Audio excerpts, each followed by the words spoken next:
কাৰ্যসূচী অফিচ যিটো অপেনিং কৰা হ'ল আৰু ছাত্ৰ সন্থাৰ 20তম ফাউণ্ডেশ্যন ডে আৰু কনফাৰেন্সৰ লগতে আজি আমাৰ এই আদৰণি ৰিচেপশ্যন কমিটি অফিচত উদ্বোধন কৰা হ'ল আৰু এই উদ্বোধন কৰাৰ উদ্দেশ্যটো এইটো হ'ল যে আমাৰ এই গোসাইগাঁও চাউথ ডিভিজনত কাছিয়াবাৰী যিটো সান্তাল জনগোষ্ঠী এৰিয়া আমাৰ 2005 চনত আমাৰ এই সান্তাল ছাত্ৰ সন্থাৰ জন্ম হৈছিল ইয়াৰ পৰা আমাৰ গোটাই অসমত এই এনেকুৱা প্ৰগ্ৰাম হৈ আছিল কিন্তু এই আমাৰ কাছিয়াবাৰী অঞ্চলত হোৱা নাছিল এইটোৰ বিষয়ে আমি এই এৰিয়াত আমি এইবাৰ পতা হৈছে যাতে আমাৰ এই এৰিয়াত যিমান বসবাস কৰা বিভিন্ন জনগোষ্ঠী সকলোৱে যাতে সহায়ৰ যাতে আমাৰ সহায় কৰে আৰু এই খাদি আমাৰ এই সদস্যতা ছাত্ৰ সংগঠনৰ যিটো প্ৰতিষ্ঠা দিৱস আৰু কনফাৰেন্স ইয়াত পতা হৈছে এই প্ৰগ্ৰামটোৰ অহা মাৰ্চ মাহত 25, 26 আৰু 27 তাৰিখত 3 দিনীয়া প্ৰগ্ৰাম আমি লৈছোঁ আৰু এই 3 দিনীয়া প্ৰগ্ৰামত আমাৰ কাছিয়াবাৰী অঞ্চলত বিভিন্ন জনগোষ্ঠী যাতে আমাৰ এই প্ৰগ্ৰাম সুচাৰুৰূপে চলাবৰ কাৰণে যাতে সহায় সহযোগিতা আমি আশা ৰাখিলোঁ আৰু এই কামনা কৰিলোঁ যে দেখিবলৈও পালোঁ আমাৰ আদিবাসী জনগোষ্ঠীটোৰ কাৰণে তেখেতে বহু কামবিলাক আগবঢ়াই আছে তো ৰাইজে একদম ওচৰৰ পৰা তেখেতক চাব বিচাৰে তেখেতৰ লগত কথা পাতিব বিচাৰে গতিকে তেখেত এই অঞ্চলত আহিলে নিশ্চয়কৈ আৰু এই অঞ্চলখন উন্নয়ন হ'ব উন্নতি হ'ব আৰু ইতিমধ্যে গম পাইছোঁ আমাৰ এইখন অঞ্চলত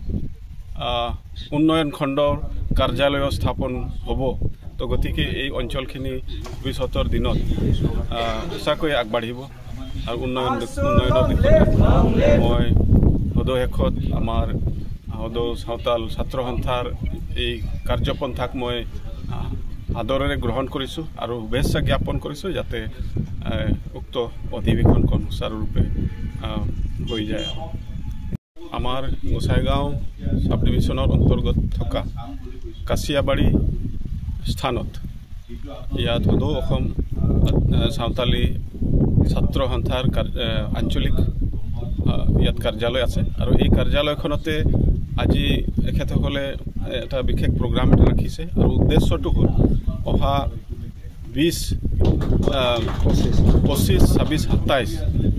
তাৰিখত 3 দিনীয়া কাৰ্যসূচীৰে এখন কনফাৰেন্স ইয়াত ৰখা হৈছে আৰু তাৰে আজি এইখন স্থানত আমি ৰিচেপশ্যন কমিটি এটা উদ্বোধন কৰিলোঁ অফিচ কাৰ্যালয় উদ্বোধন কৰিলোঁ আৰু এই কাৰ্যালয়ৰ পৰা সমূহ কাম কাজ সুচাৰুৰূপে চলিব মই AWDCৰ চেয়াৰমেন হৈ তেখেতসকলক মই শুভেচ্ছা জ্ঞাপন কৰিছোঁ যাতে অনাগত যি বিশাল প্ৰগ্ৰাম এখেতসকলে ৰাখিছে নিশ্চয়কৈ সুচাৰুৰূপে সম্পূৰ্ণ হ'ব আৰু আমি আশা ৰাখিম আমাৰ এইখন প্ৰগ্ৰামত আমাৰ অসম চৰকাৰৰ মাননীয় মুখ্যমন্ত্ৰীৰ লগত কথা বাৰ্তা চলি আছে তেখেতে যদি আমাক কথা দিব পাৰে নিশ্চয়কৈ তেখেত আহিলে বহুত ভাল হ'ব বুলি মই ভাবিছোঁ কিয়নো